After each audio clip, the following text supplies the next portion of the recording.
Good morning, friends. Welcome to the Apple classes. Word number 7. Today we are going to discuss about current affairs related to the UPSC. आज हम लोग का पहला topic है भारत का पहला हाइड्रोजन ईंधन वाला रेल इंजन। ठीक है।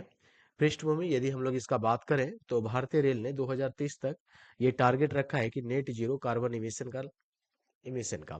ठीक है। इसी के तहत हाइड्रोजन फ्यूल सेल टेक्नोलॉजी जो कि इसरो के सहयोग से विकसित किया जा रहा है, उनके मदद से भारत सरकार ये चाहती है कि 2030 तक जो है रेलवे के क्षेत्र में कार्बन क्या हो जाए, जीरो हो जाए। ठीक है।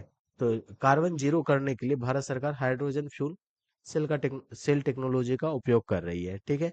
जो कि इसरो मदद कर रहे हैं इसमें। ठीक है। और यह इंजन जो है पानी H2O, जैसा कि हम लोग जानते हैं पानी का फॉर्मूला क्या होता है, H2O। ठीक है। H फॉर हाइड्रोजन और O फॉर ऑक्सीजन।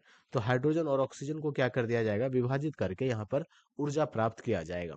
और यह पायलट प्रोजेक्ट जो है दिल्ली हरियाणा रूट पर शुरू किया जाएगा। ठीक है।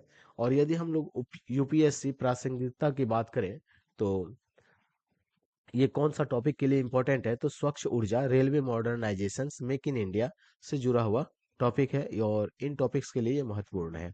ठीक है। दूसरा हमारा टॉपिक से है यहाँ पर नमामि गंगे 2.0, नदी गंगा नदी संरक्षण से जुड़ा हुआ है। ठीक है। तो 2014 में जो शुरू हुई नमामि गंगे योजना ने अब तक जो है 150 प्लस एस जो है सीवेज ट्रीटमेंट प्लांट्स जो है वो स्थापित कर चुके हैं। ठीक है। तो इसका उद्देश्य है कि पानी को क्या किया जाए, शुद्ध किया जाए और गंगा नदी को स्वच्छ बनाया जाए। ठीक है। जैसे कि पहले गंगा नदी हुआ करता था, अभी नहीं, मतलब 2015-20 के आसपास नहीं, या फिर क्या कह सकते हैं 2000 के बाद नहीं, 2000 पहले से जो हुआ करता था उस समय के नदी को पुनर्जागरण करने का कोशिश किया जा रहा है। ठीक है। तो अभी देखिए नया अपडेट जो है इसमें क्या आया है कि जो सहायक नदी थे यमुना, गोमती और गंडक, उनको भी क्या कर लिया गया है, शामिल कर लिया गया है इसमें। और 5 नए राज्य, मध्य प्रदेश, छत्तीसगढ़, झारखंड, बिहार और उत्तराखंड को भी जोड़ लिया गया है। ठीक है।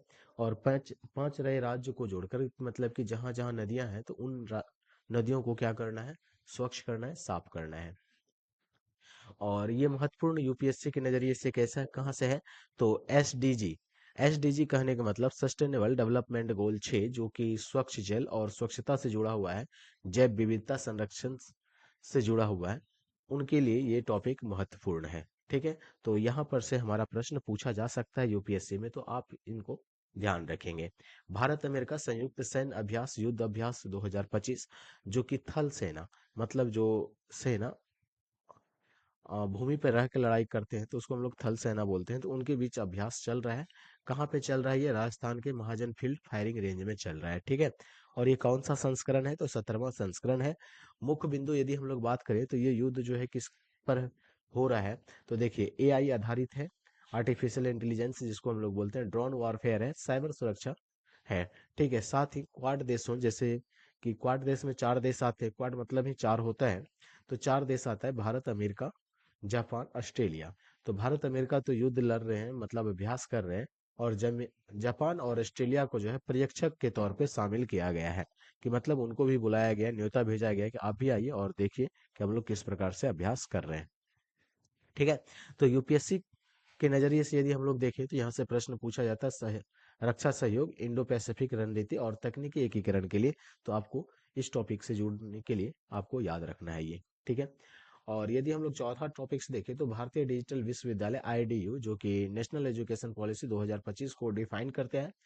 और ये 2020 में जो है राष्ट्रीय शिक्षा नीति आया था, 2020 के तहत डिजिटल शिक्षा को बढ़ाना था। तो उसी को आगे बढ़ाते हुए अभी जो सरकार जो है नया अपडेट क्या लेकर आया है, कि अब 100% ऑनलाइन डिग्री आपको मिलेगी, डिग्री प्रोग्राम होगा जो कि आईआईटीज, आईआईएम्स और केंद्रीय विश्वविद्यालयों द्वारा प्रोवाइड किया जाएगा। ठीक है। तो आप घर बैठे भी क्या कर सकते हैं, आप डिग्री ले सकते हैं, पढ़ सकते हैं और इन विश्वविद्यालयों से जुड़ सकते हैं। ठीक है। और सॉरी, कृत्रिम बुद्धिमत्ता जिसको आर्टिफिशियल इंटेलिजेंस बोलते हैं, डाटा साइंस बोलते हैं, साइबर सुरक्षा बोलते हैं, ये सब कोर्स जो है आप कर सकते हैं घर बैठे ही। ठीक है। ऑनलाइन डिग्री आपको प्राप्त हो जाएगा। यूपीएससी की यदि हम लोग बात करें तो यूपीएससी में यहाँ पे जो हमारा सिलेबस है यूपीएससी का, वो क्या है, डिजिटल इंडिया, स्किल डेवलपमेंट, उच्च शिक्षा सुधार। तो इनको ये क्वालिफाई करते हैं या डिफाइन करते हैं। ठीक है, आगे चलिए। हमारा पांचवा जो है कौन सा टॉपिक है, चंद्रयान 4 मिशन, इसरो के द्वारा जो चलाया जा रहा है।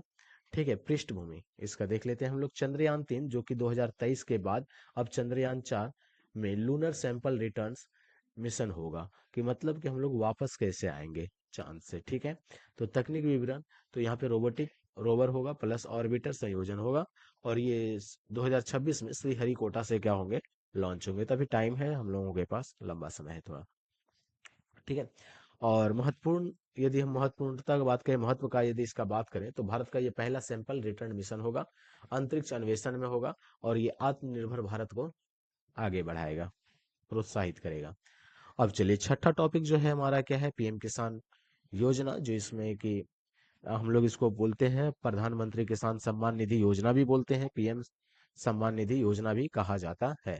इनमें संशोधन करके लाया गया है, जैसा कि हम लोगों को पता है कि 2019 में ये शुरू किया गया था, और 11 करोड़ किसानों को 6,000 रुपया प्रति वर्ष दिया गया था।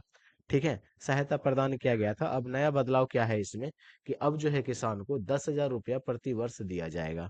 ठीक है, और ये कैसे मिलेगा किसान को, उनके डायरेक्ट अकाउंट में मिलेंगे, जिसको हम लोग क्या बोलते हैं, डायरेक्ट बेनिफिट ट्रांसफर, डीबीटी। सीधा सरकार जो है पैसे अकाउंट में ही भेजते हैं किसानों का, तो उसको क्या बोलते हैं, डीबीटी बोलेंगे। ठीक है ना। अब देखिए यूपीएससी का सिलेबस कहाँ पे मैच कर रहा है इसका, तो अब देखिए किसान कल्याण, आर्थिक सुरक्षा और कृषि सुधार, इन टॉपिक को क्या कर रहा है, ये छू रहे हैं। अब देखिए कंडला बंदरगाह ग्रीन हाइड्रोजन हब। ठीक है, ये सातवां टॉपिक हो गया हमारा, कि राष्ट्रीय हाइड्रोजन मिशन 2021 के तहत हरित ऊर्जा को बढ़ावा देना है। मतलब कि भारत सरकार ये चाहती है कि ज्यादा से ज्यादा हरा भरा वातावरण बनाया जाए, और कार्बन इमिशन क्या हो, कम से कम हो।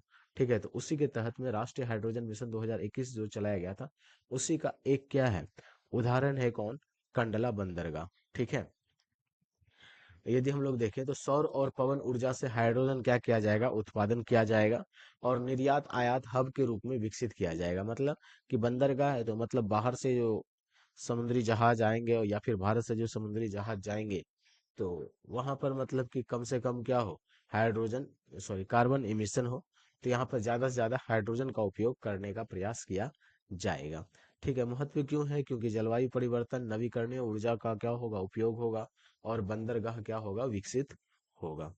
ठीक है, Ayushman Bharat digital health mission की यदि हम लोग बात करें यहाँ पर, तो 2021 में शुरू किया गया था। ये डिजिटल हेल्थ आईडी का उद्देश्य है, ठीक है, कि सभी व्यक्ति के पास क्या हो, डिजिटल हेल्थ आईडी हो। ठीक है, नया अपडेट क्या है इसमें, कि ई मेडिकल रिकॉर्ड्स रखे जाएंगे, जो भी पेशेंट है, पेशेंट का पूरा डिटेल रखा जाएगा, फुल्ली डिटेल्स रहेगा। ठीक है, सरकार के पास टेलीमेडिसिन रहेगा।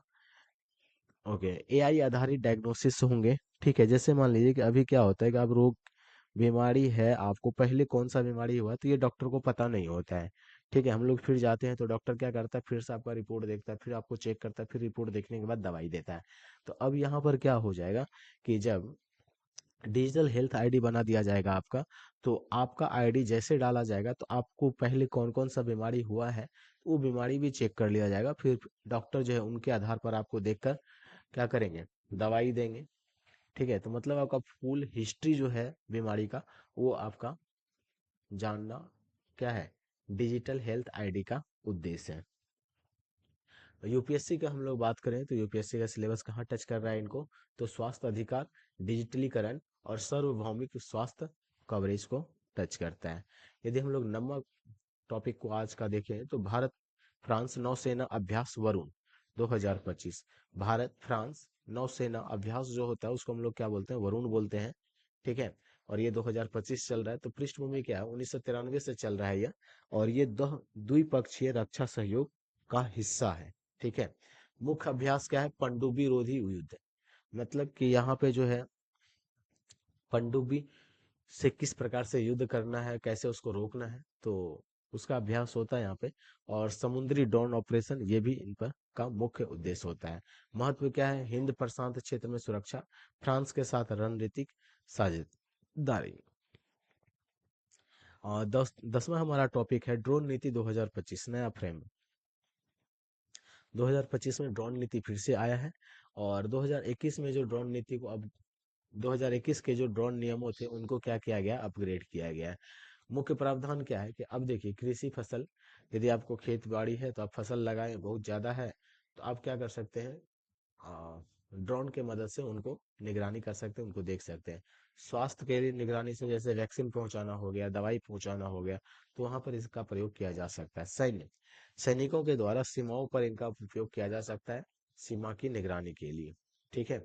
और यूपीएससी की हम लोग बात करें, यूपीएससी के नजरिए से ये किस लिए इम्पोर्टेंट है, इसका टॉपिक कहाँ पे सिलेबस मैच करता है, तकनीकी नवाचार, आत्मनिर्भर भारत, रोजगार सृजन के नजरिए से। ठीक है। अब 11वां प्रश्न देखिए, 11वां टॉपिक आज का हम लोग देखें तो दिल्ली मुंबई इलेक्ट्रिक हाईवे। ठीक है। नेशनल इलेक्ट्रिक मोबिलिटी मिशन के तहत इसको विकसित किया जा रहा है, जो कि 2020 का योजना था। और विवरण क्या है कि 1350 किलोमीटर में इलेक्ट्रिक व्हीकल फ्रेंडली इंफ्रास्ट्रक्चर बनाया जाएगा। ठीक है। सोलर पावर्ड चार्जिंग स्टेशन होगा प्रत्येक 50 किलोमीटर पर। ठीक है। जो हाईवे होंगे उस प्रत्येक 50 किलोमीटर पर क्या आपको देखने को मिल जाएगा, सोलर पावर्ड चार्जिंग स्टेशन देखने को मिल जाएगा। महत्वपूर्ण क्यों है, क्योंकि ईवी इलेक्ट्रिक व्हीकल को अपनाने में क्या हो रहा है, तेजी बढ़ रहा है, तेजी से बढ़ा जा रहा है उस ओर। और कार्बन उत्सर्जन में क्या आ रही है, कमी आ रही है। ठीक है। अब 12वां टॉपिक हमारा क्या है, one nation one ration card है। ठीक है। पूर्ण कवरेज, इसका उद्देश्य क्या है, 2020 से ही ये चालू किया गया है भारत सरकार के द्वारा 2020 में। अब लेकिन इसे 100% लागू कर दिया गया है कि यदि कोई प्रवासी है, मतलब कोई दूसरे राज्य में जाकर बसा हुआ है, और यदि वो भारत का नागरिक है, तो उनको जो है राशन उठाने का अधिकार है। वो किसी भी दुकान, सरकारी दुकान से राशन उठा सकते हैं। तो प्रवासी श्रमिक किसी भी राज्य में राशन ले सकते हैं। ठीक है। तो यूपीएससी का सिलेबस के अनुसार हम लोग देखें तो ये महत्वपूर्ण क्या है, खाद्य सुरक्षा, सामाजिक न्याय और डिजिटल गवर्नेंस के लिए। ठीक है। आज के लिए बस इतना ही। धन्यवाद, आप हमारे साथ जुड़े रहें और आप हमारा चैनल एप्पल क्लासेस को सब्सक्राइब जरूर करें। धन्यवाद।